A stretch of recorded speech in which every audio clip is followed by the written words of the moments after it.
It's time for the Rick Smith Show. Now, here is the voice of the working class, Rick Smith. And welcome, brothers, sisters, working class heroes. This is the Rick Smith Show. Thanks so much for being here today on the big program. Lots to get to, lots to talk about. It's Davos week. Davos 2024. The World Economic Forum having their big powwow at that exclusive ski resort there in Switzerland, where our corporate elites and our political elites come together and decide how they're going to engineer and figure out how to deal with each other. And what I love about this week is, a lot of the conspiracy theory, lots of that. We get how, they're taking over the world.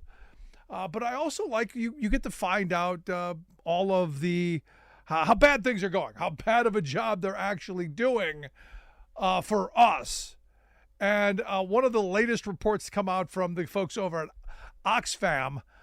They have come out and said that the 5 richest men in the world, they've doubled their fortunes to $869 billion between the 5 of them. So in one car, you could have people who are worth almost a trillion dollars. Whereas the 60% of the poorest people on the planet, about 5 billion people, they've all lost money. They've all gotten worse off. So hey, our handful, they're doing literally a handful. They are doing better at the expense of the 5 billion. So you have one here, 1 billion, 2 here, 2 billion. You get it.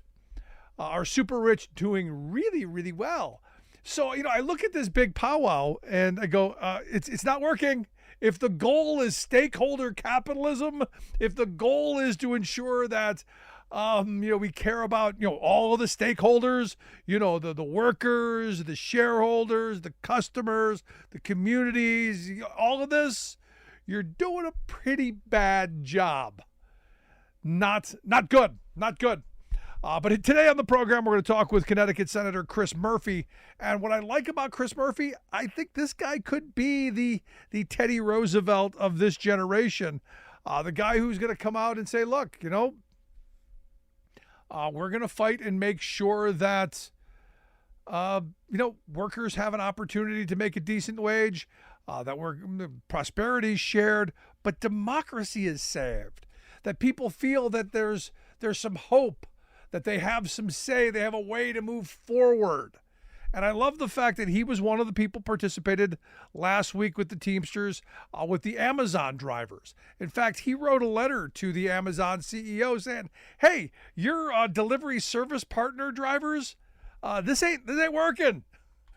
He wrote a letter saying, we write to express concern regarding reports that Amazon inflicts persistent mistreatment on its delivery service partner drivers, and to request further information regarding Amazon's DSP program.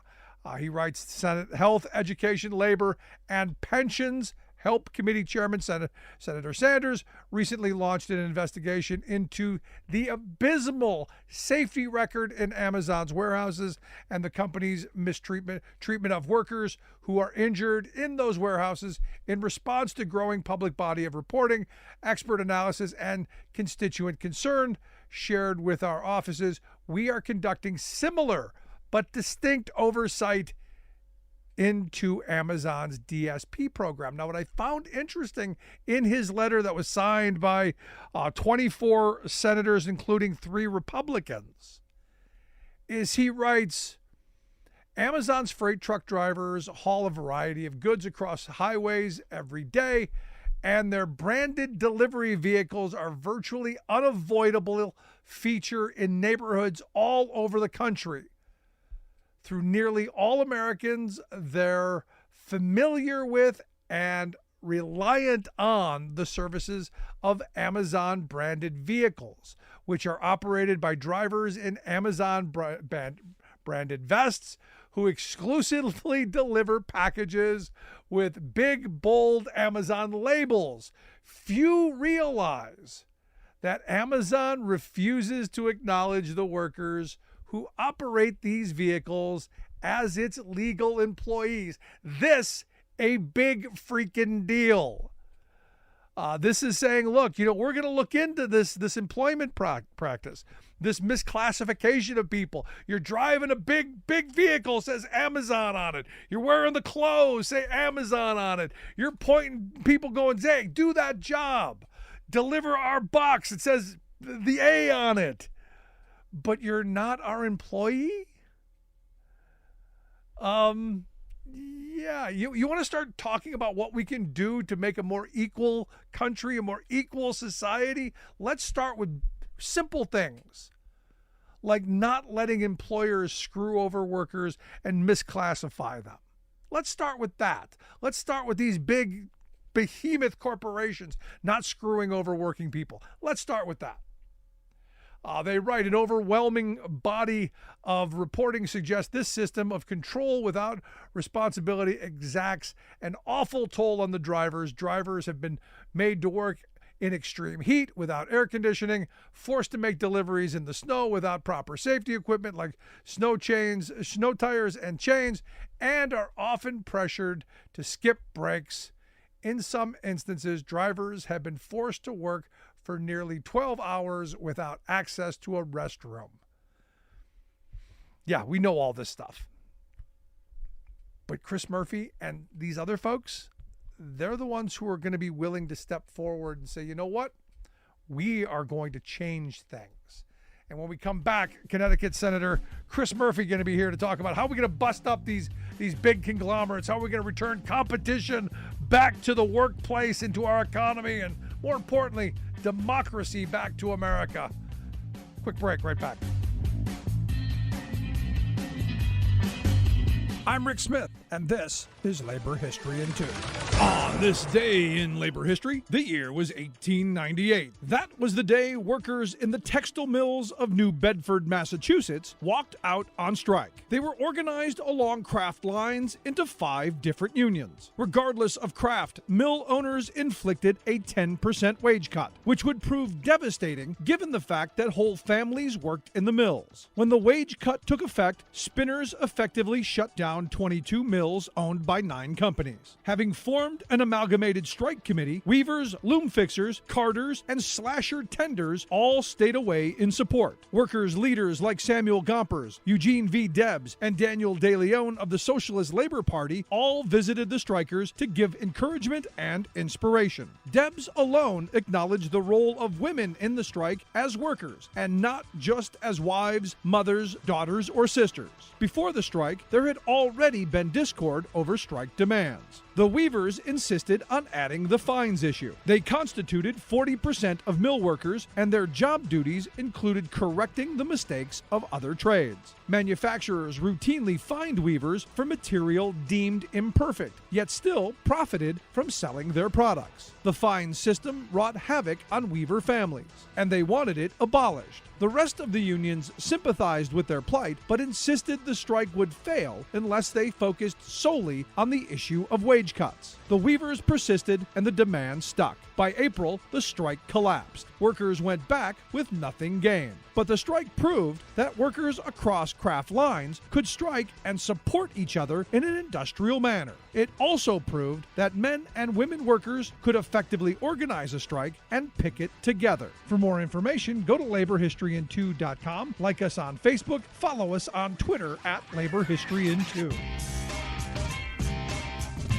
So for quite some time, I've been asking the simple question: who's going to be this generation's Teddy Roosevelt? Who's going to be the guy who starts breaking up some of these giant corporations, starts bringing competition back to our economy, and that idea of returning reward to work?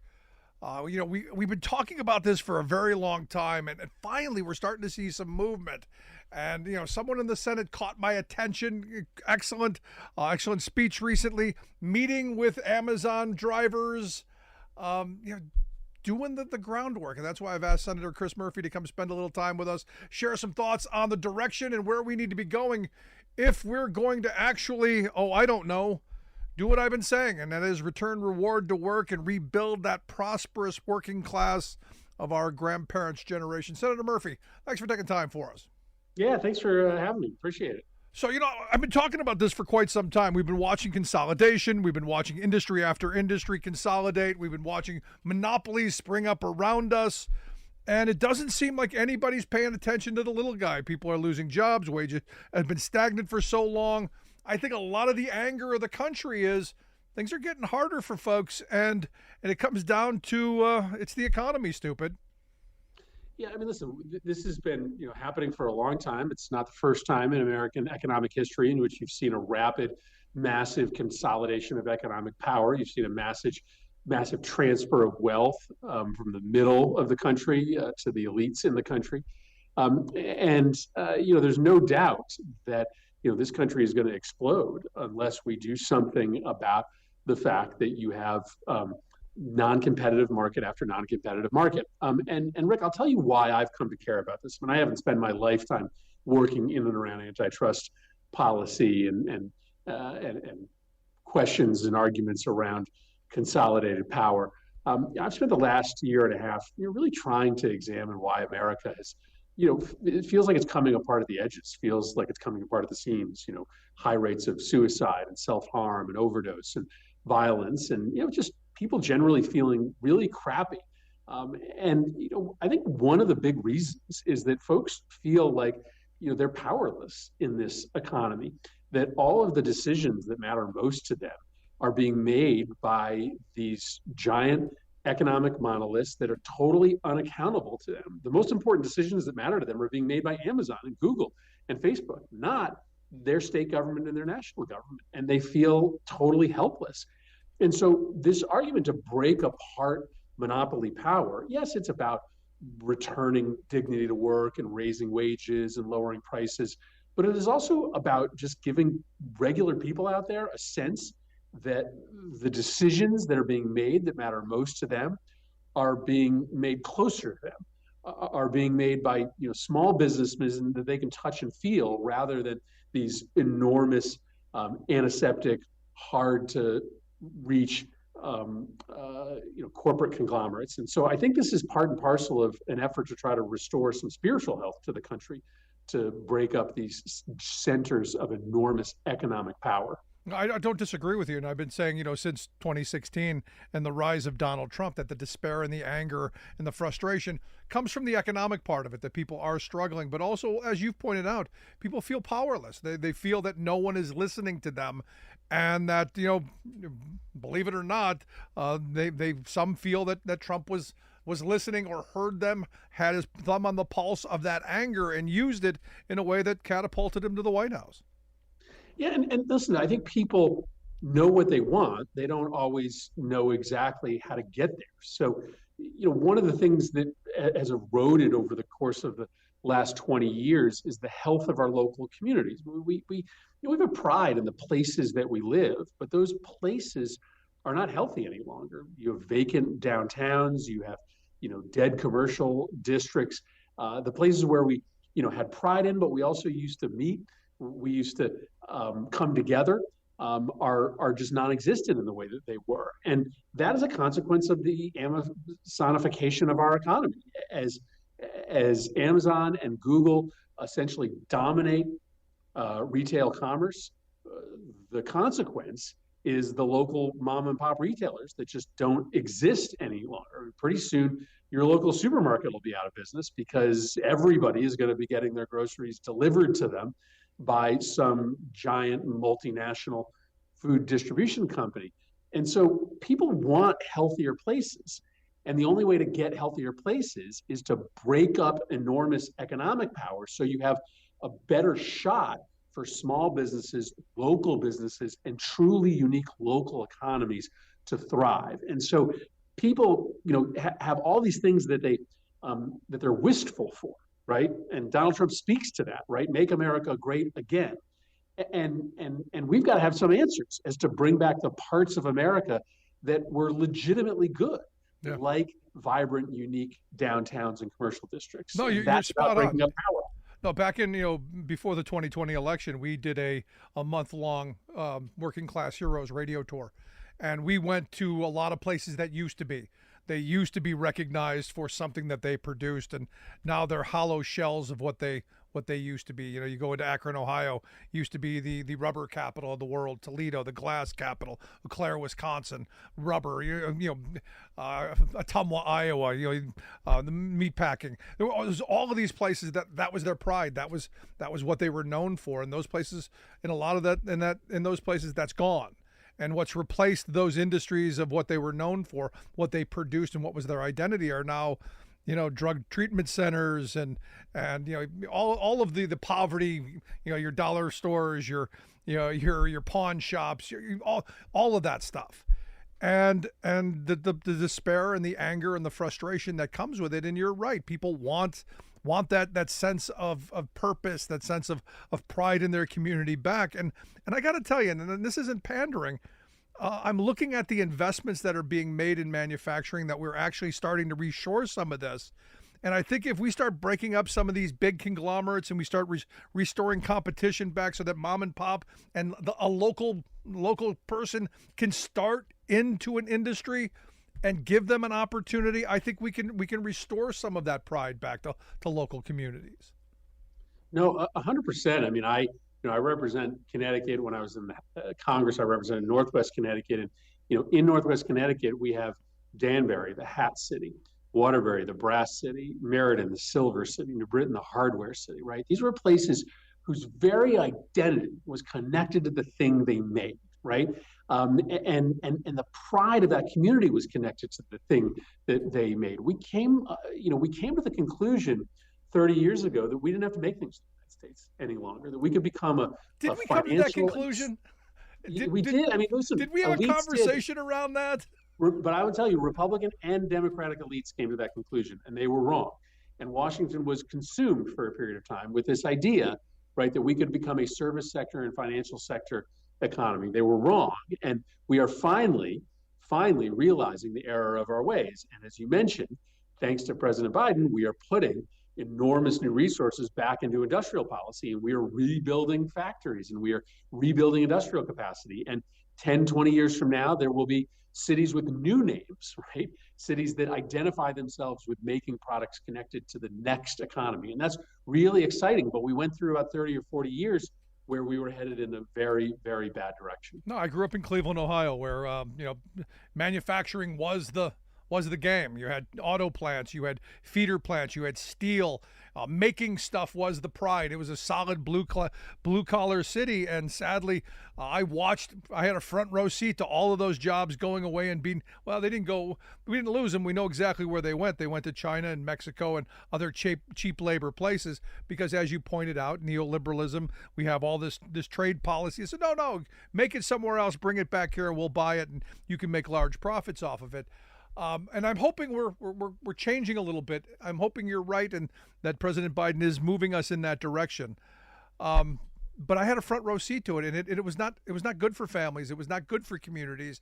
So I'm hoping there are folks like you in the Senate who are balling up the digits and getting in there and fighting for us. And listen, this was a ruse perpetuated on us by the sort of Wall Street corporate class. I mean, neoliberalism was great for Wall Street, who could arbitrage internationally. Neoliberalism was great for big multinational corporations who benefited from being able to offshore all of that work. It was terrible for the American worker, and it was terrible for the American family. It's going to take a long time to rebuild. The CHIPS Act is kind of the template, right? This was the bill passed with bipartisan support that put some public money next to private money to rebuild the microchip industry in the United States. But in order to rebuild these critical industries, you're going to have to partner together some public dollars and some private dollars. The private sector can't do it by themselves. And so whether the sort of next front is battery technology or bringing some of the medicine production back to the United States, we're just going to have to rebuild industry after industry in the United States. That's good for national security policy. And it's good for the spiritual health and the economic health of this country. And I can see a handful of Republicans, not enough, but a handful of Republicans starting to, buy into the the belief that we have to get this But done. at the end of the day, it's the working people of this country who buy into this. I when we did our tour, it didn't matter which hat you were wearing, red hat, blue hat. It didn't matter. And most of the people I talked to, they were ready to put the red hats and the blue hats down and pick up a hard hat and rebuild, because they understood, look, we're too dependent on the rest of the world, as particularly China, for the things that we get. We're too dependent on everyone else for our ability to defend ourselves, to feed ourselves, to get the medicines we need, and that we do need an industrial policy. And again, this is where I give Joe Biden credit. For the first time in my lifetime, there has been a positive domestic industrial policy under the guise of domestic production for domestic consumption, and it's about time. Yeah, and I think you are exactly right that there is, I sort of think about it as there's a hidden political realignment in this country, right? We are so used to right and left being defined by issues like choice or guns or climate, and those fights will still exist. But there's a whole nother set of issues in which that traditional right and left have violent agreement. And rebuilding American manufacturing is part of that violent agreement. Regulating technology like social media to protect our kids is part of that violent agreement. Frankly, raising wages, right? Increasing the minimum wage. There's violent agreement between sort of traditional right and left on that. You've seen referendums passed to raise minimum wages in red states. And we've just been really blind to this realignment between traditional right and left on mostly economic and competitiveness and anti-monopoly issues. We should stop being blind to it and go out and try to organize it and midwife it into real change for real people. No, I've been saying for the longest time, if we're going to reunite this country, we got to reunionize this country, get people back into the workplace, organizing, fighting for better wages, hours, conditions, making better lives, and then we can fight and bicker over the stuff on the extremes, on the fringes.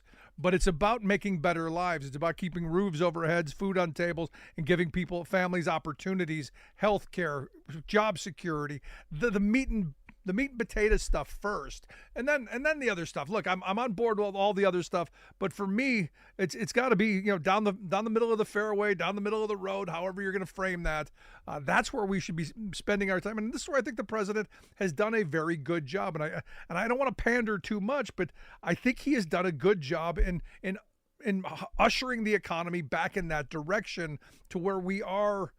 Look, I look at the people that he's put into positions of regulatory bodies of oversight. I look at the people he's got at the National Labor Relations Board. I look at people at the Department of Labor, at the FTC. I'm thrilled with the people he's got in place to maybe start doing the things that we need to do, maybe to start doing the things you're talking about, breaking up some of these trusts, giving some of these big companies, going after some of this stuff. Do you share my hope and optimism? Well, I do, and you look at maybe the most pilloried of all of his appointments, Lena Khan, who's the head of the FTC. Why is she such a target? Because she is coming after these corporate interests, right? She has said enough is enough. Google, Amazon, these big medical companies, they have way too much power, and it's time to break them up and return power to regular people. And for that, the Wall Street class is coming after her with a laser beam. And so I just believe that Biden understands that you can't fix what is spiritually broken in this country without taking power from the folks who have tons of it and distributing it out to the rest of average America that has very little of it. And that's about regulatory changes. That's also about empowering unions. And he's both talk the talk and walk the walk on both of those fronts. So last question I've got for you. How do we take all of this that you've laid out here and message this better for Democrats to get out on the stump and say, look, we're moving in the right direction. The economy's getting on the straight and narrow. We're going to reshore manufacturing. We're going to make manufacturing a larger share of GDP for probably the first time in 70 years. We're heading in the right direction. Stay the course, because one election, it all goes away.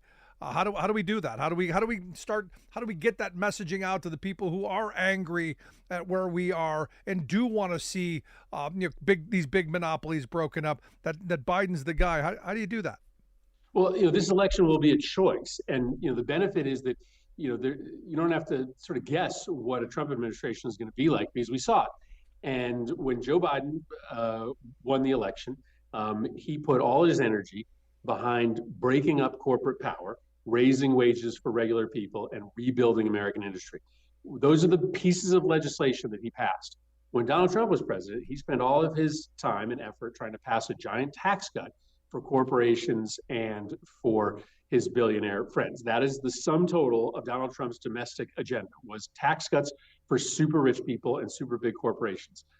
Joe Biden's domestic agenda was all about breaking up those big companies and returning power to regular people. I just think we have to continue to make that contrast for folks. There you go. Senator Murphy, I appreciate you taking time for us. I hope you'll come back and share with us as this campaign continues and as we reunite and reunionize this country. Love it. Thanks, Rick. Senator Chris Murphy. I want to hear your thoughts. Email me, rick@thericksmithshow.com. Tell me what you think. Right back after this. Stick around. You're listening to The Rick Smith Show. We're working people. Got to talk.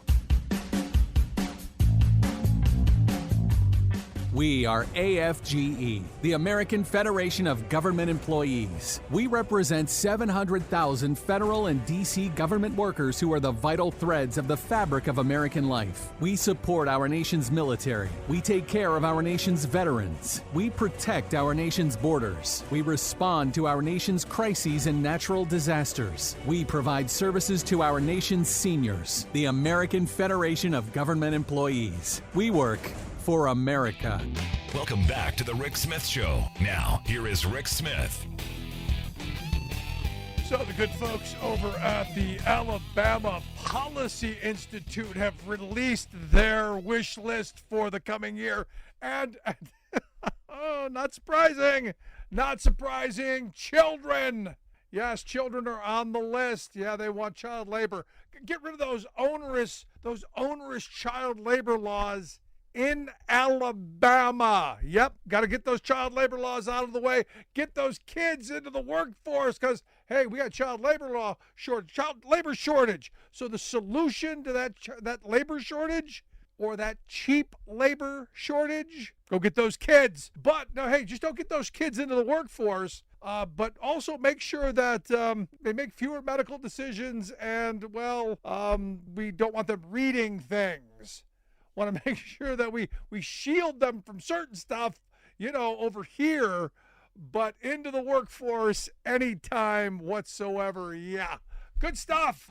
For our folks watching on Free Speech TV, thanks so much for tuning in. For our radio affiliates, we're going to be right back with more on, cheap labor in Alabama.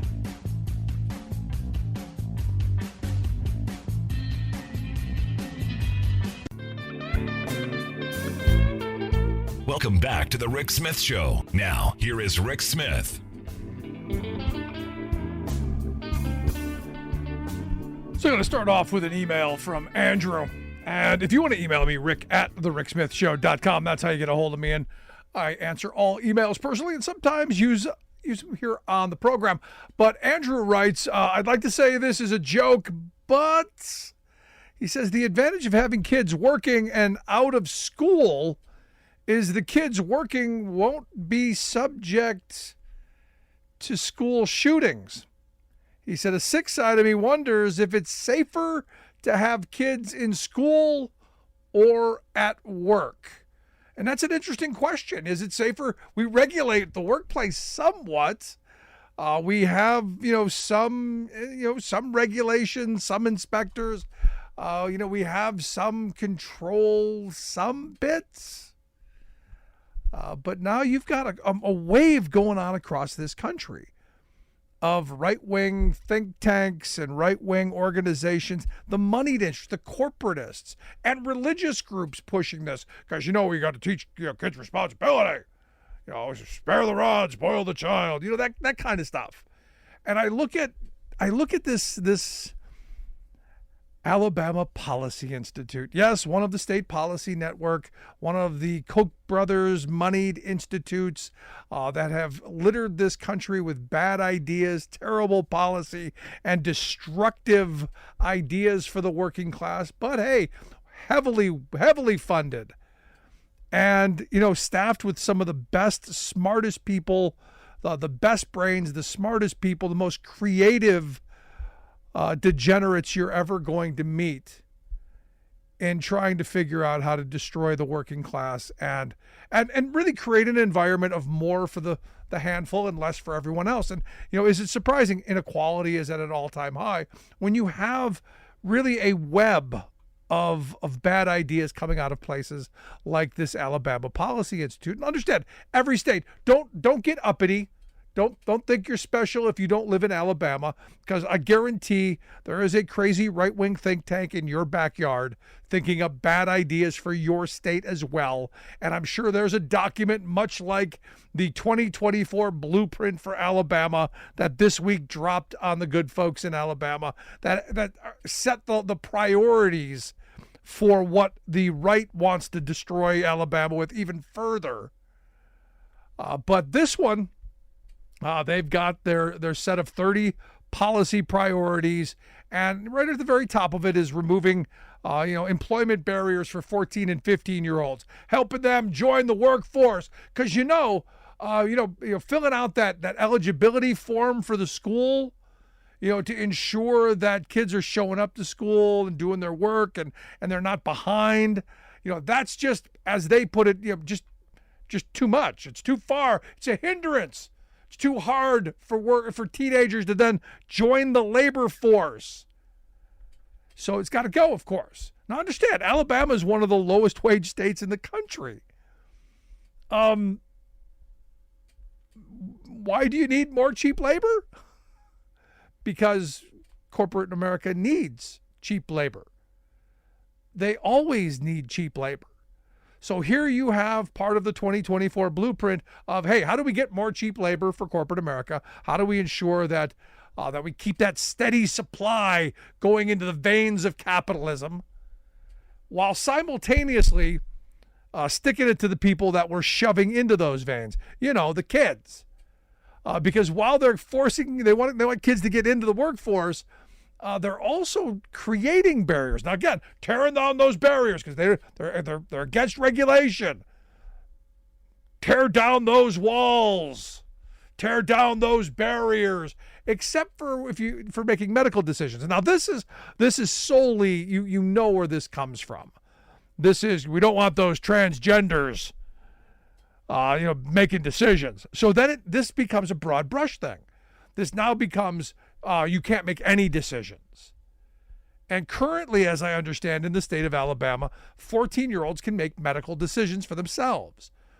The 2024 blueprint for Alabama will raise that age. They just don't say how high, but they want to raise that age above 14. But you can go work in the workforce. You can go work in that slaughterhouse.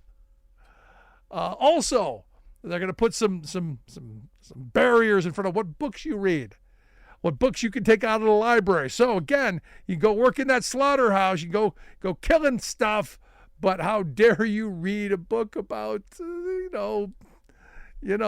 things? This is how weird this stuff starts to get. And look, it doesn't stop there. I argue that the assault on child labor laws is a direct assault on public education as a whole, especially for poor kids.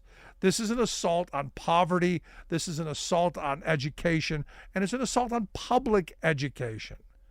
Because also in this document, while they're going after, and hey, let's get that cheap labor going, they want educational freedom, which we know what this is moving towards.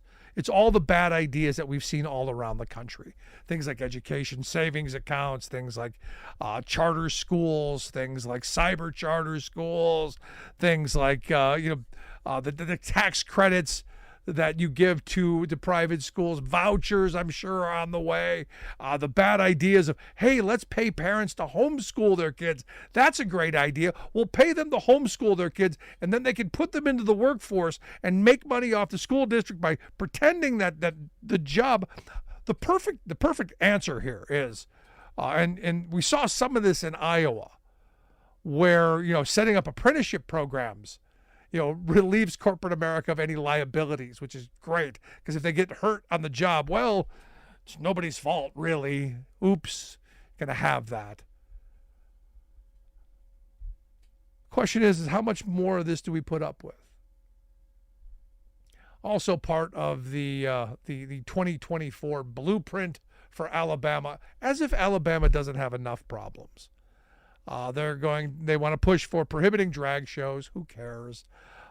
Resisting Medicaid expansion.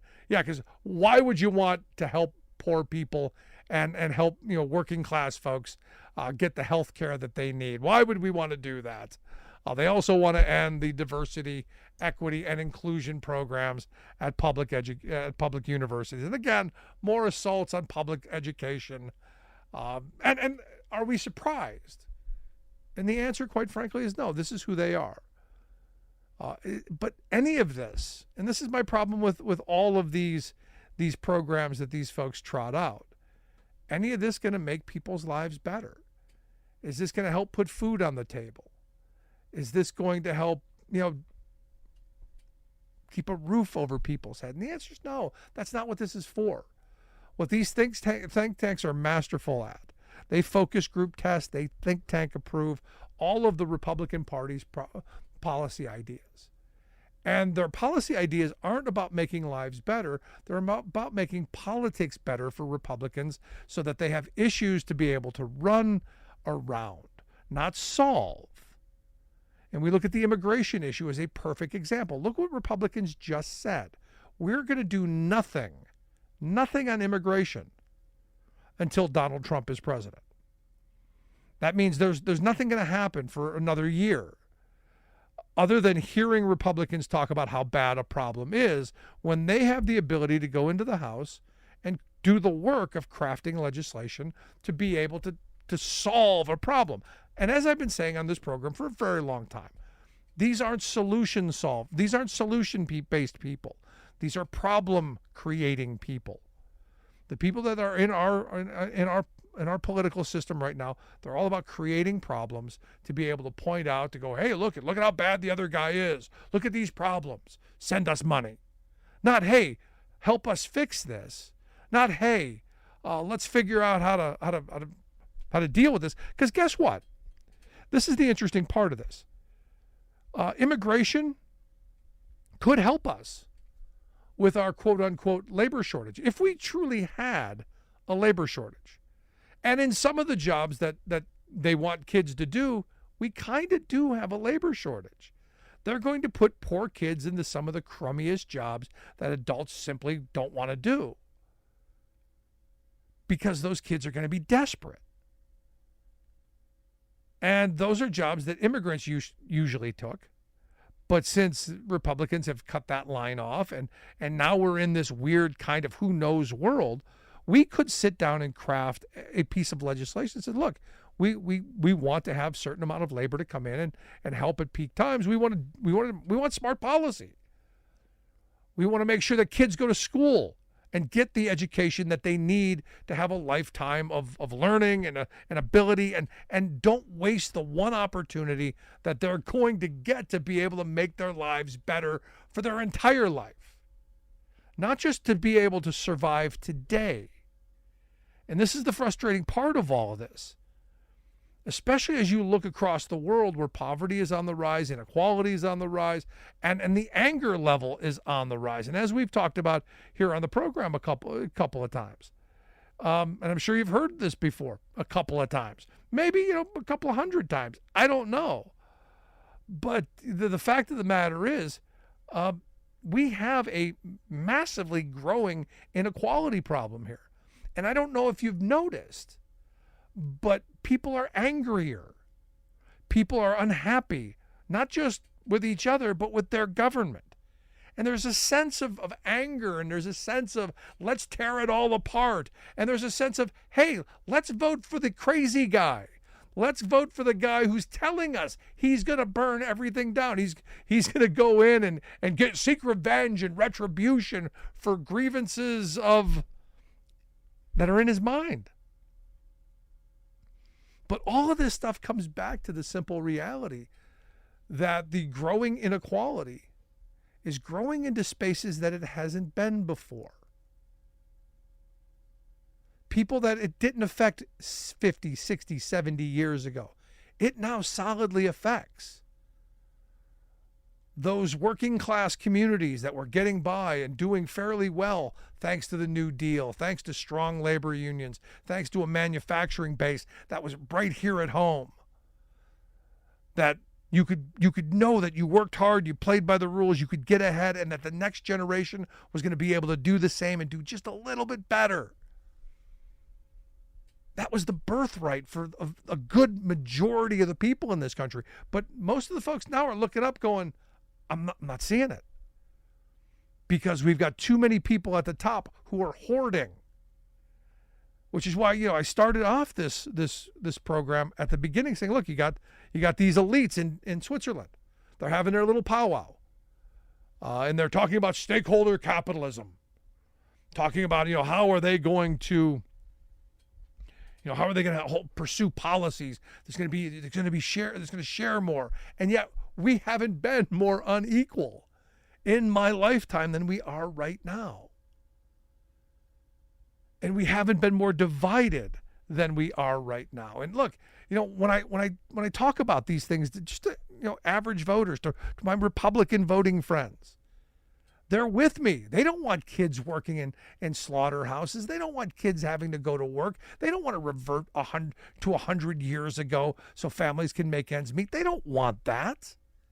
They want kids to have the best opportunities that they had to get an education. They want to make sure that every kid is able to do that. Until you start going, well, what about those kids or those kids? And this is where in this country we've been easily divided, easily sliced and diced and pitted against each other. I was listening to a right-wing commentator the other day, and he was saying, since the Civil War, the elites, he sounded just like me. And he's like, the country's, yearning for, someone to come along with a message to unite us. And I go, yeah, I agree. But I don't think it's the message that you think it's going to be. Understand, we're in a weird spot. Because I talk to people who are like, I'm not thrilled with what's going on in a lot of these red states, the policy stuff that's coming out of this stuff. I'm not thrilled with a lot of the stuff that's going on in blue states, some of the fringe policy stuff. How do we move this back to the middle of the road? Back to, I don't want kids being subjected to a lot of the extreme stuff. I want kids to be able to go to school, learn to read, write, learn to play with their friends, learn to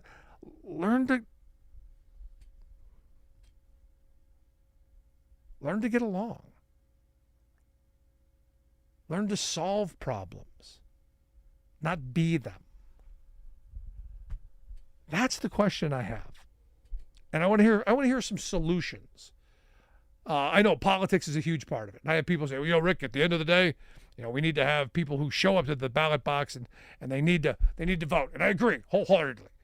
If we had 60, reasonable Democrats or 60 reasonable Republicans who are willing to vote on working class issues, okay. That has never happened in my lifetime, but if by chance, because this right-wing commentator was saying, every bit of progress was because of Republicans. Republicans freed the slaves. Yeah. How many years ago was that? Republicans did this. Yeah. How many years ago was that? Do you not remember the Southern strategy? Do you not remember the kind of, the Democrats you were talking about? Those Southern Democrats who were the slave Democrats, those are now Republicans. That's who's captured your party. So can we stop with the Democrats were the party of the KKK and the slaves? They were back then. Yeah. Times change, so do people. I wouldn't associate with the Ku Klux Klan or anyone who would do those things. I wouldn't do it. But who is the Klan voting for now? Who were the white supremacists married up to? Oh, I don't know, for the 4 years that Trump was in the White House? I know it's convenient to say, well, history says, yeah, because it's true. And you're not gonna hear me deny it because it's true. But it's not now. So that's the fun and interesting part for me. I do want to hear your thoughts. Email me, rick@thericksmithshow.com. I'm going to take a quick break. Right back after this with more. Stick around. You're listening to The Rick Smith Show. We're working people. Come to talk.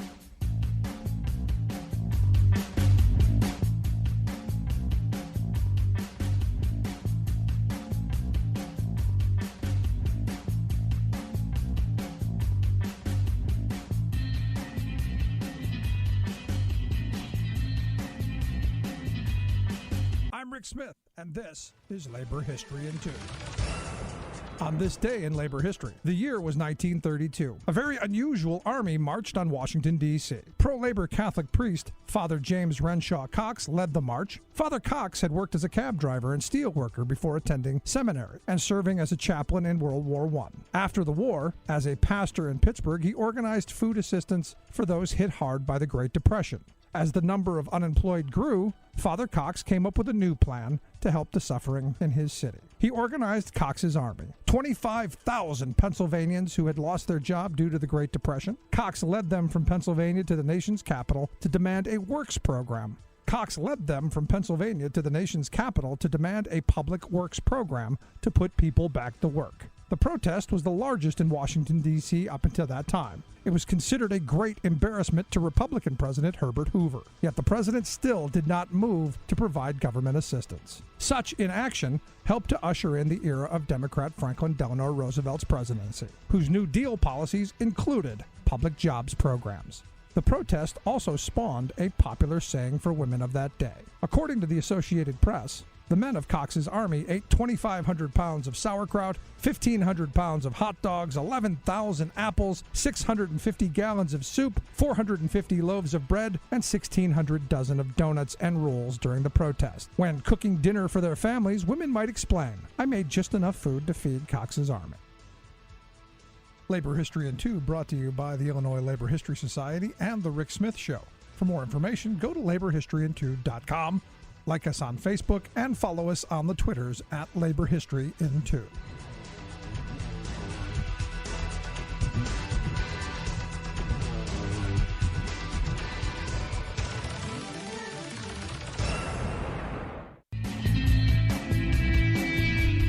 Welcome back to the Rick Smith Show. Now, here is Rick Smith. So here's a little bit of interesting analysis from the International Monetary Fund. Evidently, the IMF International Lender Group has said that they believe AI, artificial intelligence, will affect about 40% of the jobs around the world. And here's the thing, and maybe they've been listening. I don't know. Maybe this is one of those things that they've been listening to the show, and they said, hey, we better at least catch up to Rick. They're saying that it's crucial that countries build a social safety net to mitigate against the job losses, the vulnerable workers, the people who are gonna lose their behinds over this. And I've been saying for probably about 10 years now that there needs to be a technology tax. When we have our trade deals, when we had all those bad trade deals. The NAFTAs, the Colombias, the Panamas, all of that. When we were doing all the trade deals, they always put trade adjustment assistance in there because they knew, hey, we're going to lose jobs. We always lose jobs in these trade deals, and so they set up kind of a little bit of a safety net to say, hey, when we lose the jobs, because we know we're going to lose the jobs, and when people end up broke, we got to help them. This is kind of a little sugar to help the medicine go down, kind of that kind of theory, So we're pretending like we're helping somebody. So this little bit of assistance, which anybody who lost a job because of trade knows, it's just unemployment insurance for like 2 years. They help you get a little schooling, like at a community college or a trade school of some sort. that never really get you the skills to get the wages you were earning, and that's about it. No real health care, no real anything to help you not lose your home or fall far behind. And because remember, unemployment insurance is only about 40% the replacement of what you were making. So I don't know about you, but I would find it very hard to live on 40% of my income. So even with that, it really wasn't helpful. But I was saying at least it was something. And it did help a little bit for some people. What's happening now with robotics and AI and all of this tech turnover, as tech is taking over and as we're moving into the brave new world, I've been saying, for about a decade that, can this be the transition where workers don't get screwed? Because every time we've had one of these changeovers, from buggy whips to automobiles or whatever that technological shift was, workers took it on the chin. Workers' skills were outdated, and they were left on the side of the road. And look, I'm a truck driver. At the end of the day, I know at some point very soon in my lifetime there will be automated trucks on the road taking jobs from people like me. It's going to happen. And you've got to be cognizant of the fact that it's going to happen. And I said, 10 years ago, I said, we need to get ahead of this, understand it's going to happen, understand it's probably a good thing as a whole to ensure that we have enough truck drivers, that we have enough, transportation, that, roads might be safer. I don't know. I'm not going to guarantee that. But I get it. Technology, you're not going to stop it. I'm not a Luddite. We're not going to smash the machines. It's coming. It's going to happen. You've got to mitigate the pain. And I said a technology tax would help do that. And what you do in this is anybody who is a truck driver, anyone who holds a CDL, when they lose their job, they're red circled, and whatever company replaces them with whatever technology, you tax that technology. Across the board, if you institute a driverless vehicle, there's a tax associated with that, and that tax goes into a fund that when those drivers lose their jobs, they're made whole. Not 40%, but they're made whole. Because like it or not, believe it or not, the chances of retraining a 55, a 60-year-old guy or woman to be able to do another career that's going to pay them $50,000, $60,000 a year with benefits, probably not going to happen, and not going to happen for a while. Not saying not saying it's impossible, saying it's probably not likely. So to ease that pain and suffering, and to be honest, the violence and the anger that would come from a million plus truck drivers who are heavily armed from losing their livelihoods, this would help be the sugar that helps the medicine go down.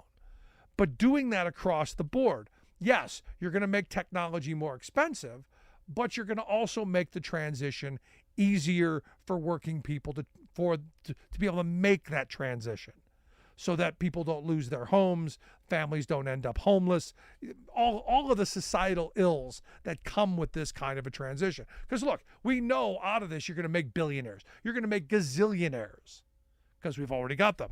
Look at the mass inequality we already have. As we make this technological shift from actual workers to robotics and automation, that wealth transfer is going to get even bigger. And this is where we need to have, visionary leaders, functional leaders, competent leaders who are willing to do, something. And I think this is what what the folks at the International Monetary Fund saying. I'm not a huge fan of the IMF, not even a little bit. But sometimes a blind squirrel finds a nut and saying, look, you got to provide a safety net for folks who are at the margins. When they're negatively affected by these job losses, you got to be able to ensure that they're going to be able to feed themselves, or you're going to have chaos. And I know there are some who said, well, good, we need chaos. We got private prisons to fill. In the most Dickinsonian way possibly said. So for me, this is where the politics, again, comes back down to all of us. 40% of the jobs on this planet will be affected by AI. 40%. Let that sink in for a minute. Think about how bad that could be if we don't have a safety net, if we are not prepared and preparing. And I argue we're already well behind the 8 ball. I argue we're already too late for this. And it's time for us to, I don't know, just catch up just a little bit. Want to hear your thoughts, though. Email me, rick@thericksmithshow.com. Should we be talking about this? Should we be moving on it? I think so. Thanks so much for tuning in. We'll see you back here next time.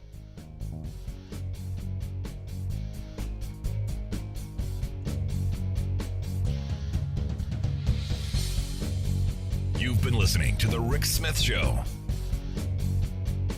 Email Rick at rick@thericksmithshow.com. Until next time, this has been The Rick Smith Show, where working people come to talk.